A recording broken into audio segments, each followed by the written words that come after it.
What's the difference between sales effectiveness and sales efficiency? Do you know? If not, stay on. We're going to talk about this today because it's highly important for you if you're in sales or if you're building a jewelry business. Hello beautiful people and welcome back to the channel. My name is Stephanie and today, as mentioned, we're going to talk about sales effectiveness and sales efficiency. So this video is part of our series about time management and productivity for sales professionals, and we are focusing on how you best can use your skills, your time, and what you should focus on. If you want to check out the other videos, you can find links to the other videos and the whole playlist down below. So, in a nutshell, sales efficiency is what you put in. How are you using your time? What is the input you are doing? So, if you're a sales rep, how are you using your time? If you're a team manager, you want to know how your sales reps are using their time. If you're a brand creator, you want to know, okay, how much time do I need to put in to get something out? Or if you have someone outsourced who's doing your sales, then this is important for you to know. If you're doing this yourself, then it's important for you to know. How are you using your time? How efficient are you? So the goal of sales efficiency, or to increase sales efficiency, is to focus and do more of high impact sales generating tasks and do less of slow, not high impact tasks like admin, etc. So we do want to focus our sales talent and the time where it's of best use. So this is where sales effectiveness comes in. So sales efficiency is kind of like what we put in, and sales effectiveness is what do we get out. So what is the ability of my sales staff, of me as a salesperson, in order to generate revenue? So if I focus on a lot of tasks, if how do I spend my time is efficiency, and what do I get out is effectiveness. So we do want to know, is what you are doing working? Are your activities translating into the results we do want to see? So ideally, we do want to see that if we are doing sales activities or focusing on high impact revenue generating tasks, that we also get a lot of things out. And if you haven't, then please go back also to the video I filmed last week about time management tools and techniques for productivity. We talked about the Pareto principle or the 80-20 rule. So what are the 20% of things you should be focusing in order to get 80% of the results? Right, so this all ties in nicely with one another. So please do make sure you hit the subscribe button and get notified when new videos been uploaded, because this is all relevant for you. So if this is a topic you're interested in, please do make sure you watch the videos and feel free to subscribe and hit the notification bell, because we're going to talk about this even further in the next videos. So going back to the video here, so we do want to know and being able to track and measure is what the salesperson doing translating in the right results. How effective, how efficient is the salesperson in their doing in their day-to-day life? For you as a business owner, or for you also in sales, this means given how much time we have during the day, how much time we do want to spend at work, we want to increase obviously the output, the outcome of our activities, but also decrease the time we need to get things done. To also decrease for us the time we need to talk to ourselves in order to pick up the phone. We do want to grow confident, etc. around kinds. And don't you worry, I got you covered for this too. We are going to talk about self-esteem, confidence, and communication skills in order to help you be even more comfortable around clients and to basically make your life easier as a salesperson. So we do want to keep the time, cost, effort, all of this low. We want to decrease it over time. So we ideally want to have people who can grow with us, who are sharing our values, etc., and are basically able to do sales the way we want them to do, but are also very efficient. Or maybe get people in who get the job done. So depending on what you're looking for, you do want to measure though sales efficiency and sales effectiveness, because quite frankly, you need to know if you're paying for someone, for someone's time, for someone's services, for someone's ability to sell, then you need to make sure that also the output is there, right? So what is the point otherwise for you to get someone in?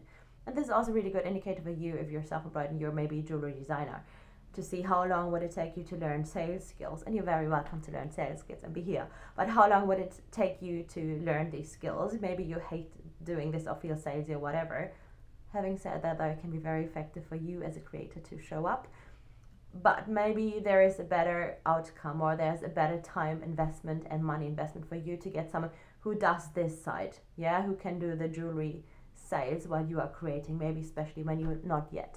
have much stuff or haven't yet figured out your lines, and maybe you really need to create pieces in order to have something to sell, right? So all of this can make sense for you to understand, and by having tangible numbers, you figure out more easily what are you putting in, what is coming out. So I want you to get into more the analytical mind, especially when we are creative people or maybe salespeople who are busy, etc. Let's pause and be analytical about this. I created you a downloadable you can find in the link down below, and I would like you to list out what kind of activities are you doing in the day, how are you spending your day. And I highly recommend you doing this for at least a week, so you can see what are the tasks that are repetitive, where you may be wasting time, and to really be honest with yourself and not try to do everything perfect for the week. There's not much point for you to then improve. So if you're doing this for yourself, be really honest and be, okay, what am I doing? How can I improve? Go back to the video about the techniques and tools you can use for time management and use them to be more effective, but also to just write them out. And then we can go over what makes the most sense for you. What kind of tasks should you be focusing on, and how do they translate? I will give you examples right now, so stay on, because we're going to talk about what you're going to do exactly. If you need, then pause the video, download your sheet, it's for free, and come back to the video so you maybe have printed it out in front of you and we can start putting the examples in right away. I'm going to wait. You back? Great, let's get going. So high impact tasks are high impact revenue generating tasks, and these do not need to be all the time I sell something right away, because revenue generating can also be future revenue. So this could also be things like you investing time and money into your skill set of becoming a better salesperson, of becoming better at time management, etc. So all of these can tie into high impact revenue generating tasks, right? So this is relevant for you. Everything that is basically helping the customer to get closer to the sale, to be able to focus on the customer and to identify the customer's needs, want to be able to communicate with the customer effectively, so the customer is more likely to make a purchase decision quickly and increasing the risk of the customer returning the item, etc. Yeah, but also you want to focus on high customer service. You want to do a great job, because there is no point in getting bad reviews because you maybe were too pushy or whatever. So you do want to pay attention to what you're doing. High impact revenue generating tasks, and future revenue is revenue too. Yeah, so we do want to have a mindset where we're not burning bridges when we leave. The low impact tasks are also still relevant. They might not be pushing the customer forward in their decision making, but they are important. And the typical low impact task is CRM, to update your client database. With whom have you spoken? What is a relevant note? Do you collect the data, etc., about your customers, right? So that you have points in the future where you can go back to and remember what are they interested in, what are they most likely to buy, when do you give this customer a call.